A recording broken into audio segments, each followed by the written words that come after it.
사무엘하 22장 40절로 51절 마지막 절까지 함께 교독하겠습니다. 제가 먼저 40절 말씀 봉독합니다.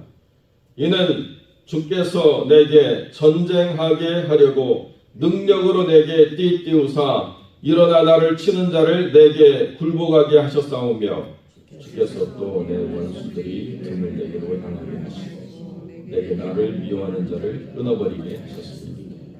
그들이 도움을 구해도 구원할 자가 없었고 여호와께 부르짖어도 대답하지 아니하셨나이다. 내가 그들을 땅의 티끌같이 부서뜨리고 거리에 진흙같이 방광하셨나이다. 주께서 또 나를 내 백성의 다툼에서 건지시고 나를 보존하사 모든 민족의 으뜸으로 삼으셨으니 내가 알지 못하는 백성이 나를 섬기리이다. 이방인들이 내게 굴복하며 그들이 내 소문을 듣고 이방인들이 쇠약하여 그들의 견고한 곳에서 떨며 나오리로다. 여호와의 사심을 두고 나의 반석을 찬송하며 내 구원의 반석이신 하나님을 높일지어다. 이 하나님이 나를 위하여 보복하시고 민족들이 내게 복종하게 하시며 나를 원수들에서 이끌어내시며 나를 대적하는 자 위에 나를 높이시고 나를 강포한 자에게서 건지시옵니다. 이러므로 여호와여 내가 모든 민족 중에서 주께 감사하며 주의 이름을 찬양하리이다.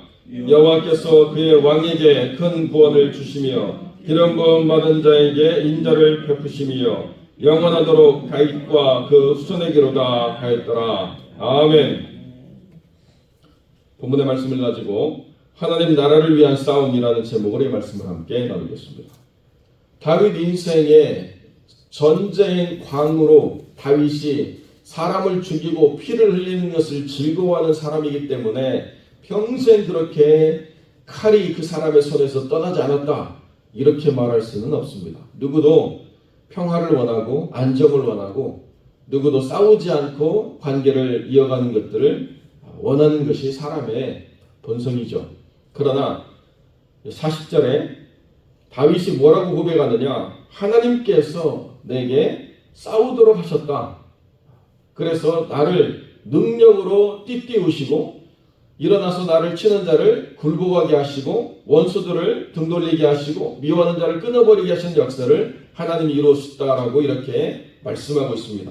왜 다윗은 수많은 싸움들을 싸워야 했는가? 이 전쟁을 왜 내가 이렇게 계속 진행해 나가야 되는가? 그리고 내가 갈망하는 하나님의 성전은 내 손에 묻은 피 때문에 지을 수 없다라고 말씀하시는 이 삶을 내가 왜 계속 살아가야 되는가? 라고 하는 질문을 우리가 던질 수 있겠죠. 우리가 원하는 삶의 자리가 있고 우리가 감당해야 될 사역이 우리가 원하는 것과 일치하지 않을 때가 있습니다. 그럴 때 왜 이것을 해야 되는가라고 하는 반문을 우리가 하게 되는 것이죠. 내가 왜 여기서 이렇게 이 사역을 감당해야 되는가? 왜 내가 편안히 집에 누워서 쉼을 쉬고 돌봄을 받고 존중을 받고 아무것도 하지 않아도 되는 삶이 있음에도 불구하고 왜 이런 불편을 택하고 왜 이런 어려움을 내가 자초해서 이런 일들을 행해야 되는가? 똑같은 질문이라는 거예요. 내 삶에 주신 사명은 나의 기대와 나의 바람과 일치하지 않는다. 내 바람이나 내 기대로 내 삶을 살아간다고 한다면 이 땅의 삶을 평안 가운데 살아갈 수 있을는지 모르겠지만 그러나 하나님의 나라가 이루어지고 그 나라의 백성으로 내가 동참하는 것은 가능하지 않다. 분명하게 성경이 우리에게 가르쳐주고 있습니다. 그러니까 내가 원하는 기대, 내가 원하는 바람들은 언제 그것이 성취되느냐? 하나님의 나라가 완성되고 난 이후에 나의 바람과 나의 모든 기대가 다 하나님 안에서 이루어진 것을 우리가 눈으로 보게 된다는 것이죠. 그렇기 때문에 내 사역은, 내 사명은 하나님 나라를 완성하고자 하시는 하나님의 뜻 가운데 있다라고 하는 것이 분명해야 된다는 것입니다. 내가 원하는 것을 내가 얻으면 그만하고 내가 이 정도 했으면 내 노력에 그 분량이 찼다라고 그만하고 나이가 됐다라고 그만하고 환경이 아니라고 그만하고 중단할 수 있는 많은 이유들이 합리적이고 얼마든지 설명 가능한 많은 이유들이 있지만 다윗은 뭐라고 이야기하느냐? 내가 이 일을 수행하는 가장 중요한 이유는 하나님의 뜻 가운데 있다 라고 하는 것이 일평생 흔들리지 않았다는 것입니다. 그 하나님의 나라가 나라고 하는 사람을 통해서 어떻게 세워져 가는가 라고 하는 것을 다윗은 분명히 보여주고 있는데요. 여러분, 하나님의 나라는요, 극한의 대립과 극도의 집중이라고 하는 것을 만들어가기 위해서 나라고 하는 사람이 사용되어지는 것입니다. 하나님의 나라는 그저 그렇게 좋은 것만, 평안한 것만, 다투지 않은 것만으로 완성되는 게 아니고요. 하나님의 나라는 극한의 대립을 극복해내는 영적인 돌파력이 있을 때 그때 완성되는 것입니다. 그러기 위해서는 극도의 집중이 이루어져야만 가능하다는 거예요. 그러니까 극한의 대립을 표현하는 표현들이 지금 등장하고 있죠.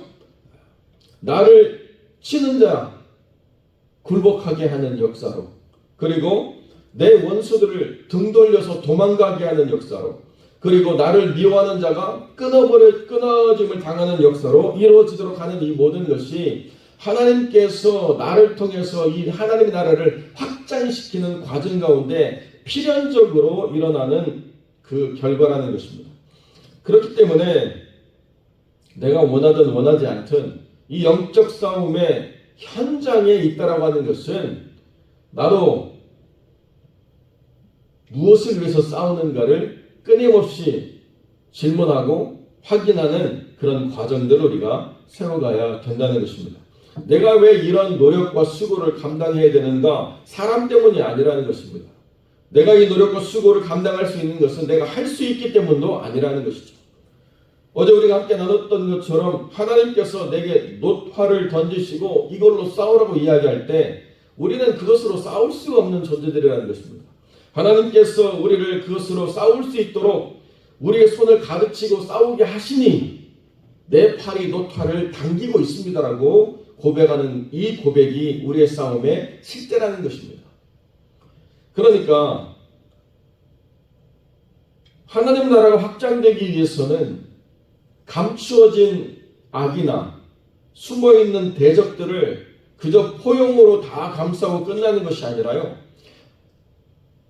빛이 분명하게 그 어둠을 몰아내고 명확하게 하나님의 나라가 확장되어지는 과정 속에서 모든 대적을 물리치도록 하시는 그 역사가 이 극한의 대립 가운데서 이루어지는 역사라는 것을 하나님이 친히 증거하시고자 하나님의 사람들을 택해서 이루어 가신다라고 분명하게 선언해주고 있다는 것입니다. 일어나서 나를 치는 자가 하나님의 나라의 그 역사를 감당하려고 하면 반드시 있습니다.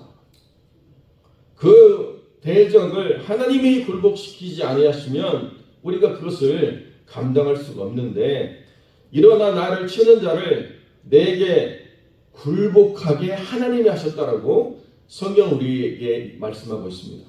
내가 굴복시키는 게 아니에요. 나는 하나님 손에 붙잡힌 바 되어서 그 싸움을 싸우려고 하면 하나님께서 굴복하게 하시고 하나님께서 등 돌리고 도망가게 하시고 하나님께서 끊어버리시는 역사를 이루어 주신다. 그러니까 이 싸움은 나를 통해서 하나님이 하시지만 그러나 그 모든 열매는 하나님께서 하나 만들어 가시는 역사 가운데 있다는 것입니다. 그렇기 때문에 이 싸움의 현장에 있는 사람들만 경험하는 하나님의 역사 그리고 승리의 모든 과정의 이해가 주어지게 된다는 것이죠. 그때 우리가 생각하는 것이 무엇이냐? 우리가 누구에게 속한 사람인가가 분명해진다는 거예요. 여러분, 이 이야기가 실제인지 아닌지 확인하지 못하지만은 그런 예화가 옛날에 있었습니다. 무슨 이야기냐?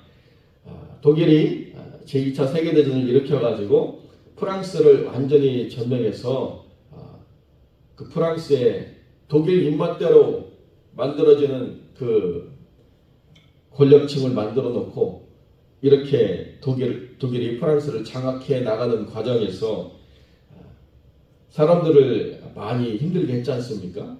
그때 프랑스 레지스탕스라고 하는 그 반란군을 색출해내는 그 과정에서 독일군과 또 잡혀있는 마을 사람들이 있었는데요.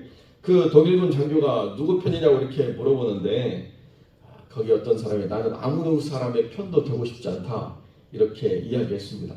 반대하는 사람은 반대하는 거지만 그러나 이 사람은 누구의 편도 쓰고 싶지 않다 이렇게 이야기했더니 그 독일군 장교가 그렇게 이야기했다는 거예요. 여기 지금 있는 모든 사람들이 생명을 걸고 자기가 믿는 바를 완수하기 위해서 싸우고 있는데 누구의 편도 되고 싶지 않다는 네가 제일 나쁜 놈이다 해가지고 즉결 처형했다 뭐 이런 이야기가 있더라고요. 극한의 대립에서 중립지대는 없습니다. 극한의 대립에서 제3자의 관점은 없습니다. 이것이 하나님 나라가 세워지는 과정이라는 거예요. 그렇기 때문에 교회도 마찬가지입니다. 교회가 세워지기 위해서는 저절로 잘 돼서 세워지는 교회가 없습니다. 저절로 잘 되는 것 같아서 세워지는 교회는요, 이미 많이 영적으로 어두워져 있는 상황이라고 밖에는 설명드릴 수가 없는 것이죠. 그렇게 사람들이 들어와가지고 만들어내는 수많은 갈등과 분열과 다툼과 시기와 질투의 역사로 허덕이다가 하나님의 나라의 그 거룩한 뜻을 집중하지 못한 채 사람들끼리 싸우고 다투고 분열하다가 끝나는 역사밖에는 보이는 것이 없는 것입니다. 그러니까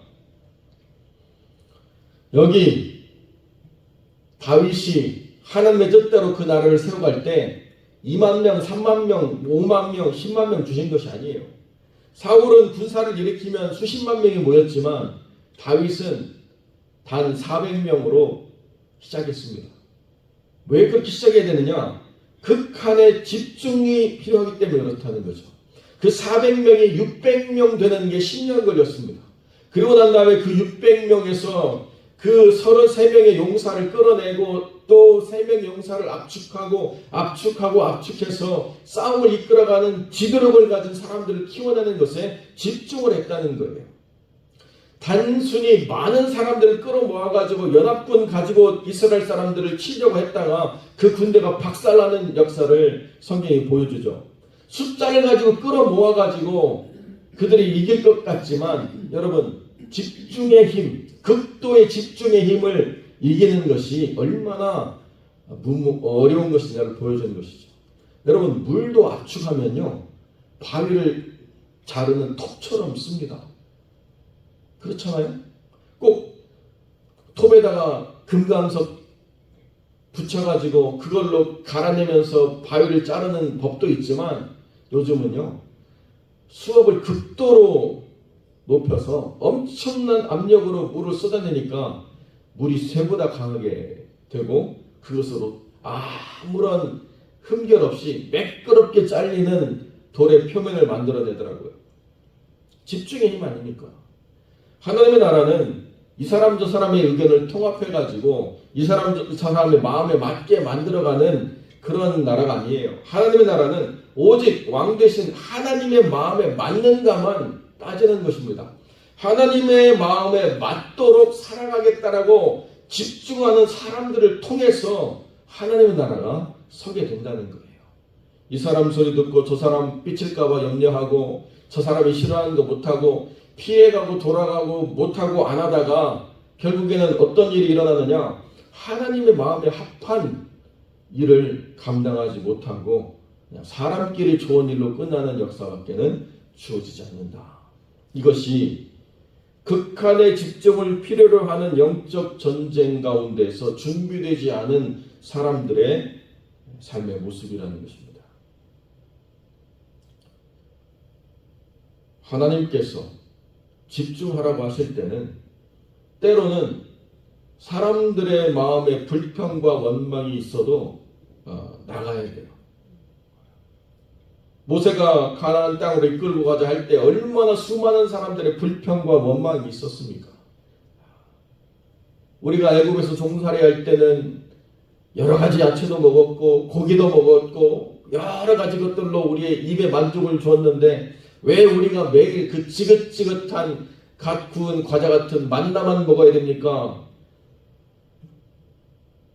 지금은 입의 만족을 추구할 때가 아니라 하나님의 뜻에 순종하는 법을 배울 때이기 때문에 그렇다는 거죠. 그런데도 불구하고 조금만 육신에 불편함이 있거나 불만족이 있으면 그 육신의 불만족으로 인해서 하나님 나라에 대한 집중력이 다 흐려지는 그러한 삶의 결과를 드러낸다고 하는 것은 준비되지 않은 영적 싸움의 실패를 보여주고 있는 것 그 자체라는 것입니다.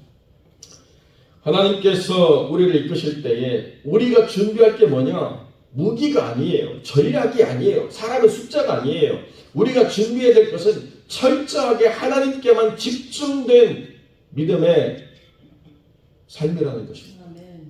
하나님께만 집중하고 그 뜻을 성취하려고 하나님께만 우리가 귀 기울일 그때에 이 압축된 힘이 엄청난 결과를 만들어내고 어떠한 벽, 그리스도를 아는 것을 대적하여 높아진 어떤 견고한 벽이라도 다 무너뜨리는 역사를 하나님께서 이루어 주신다.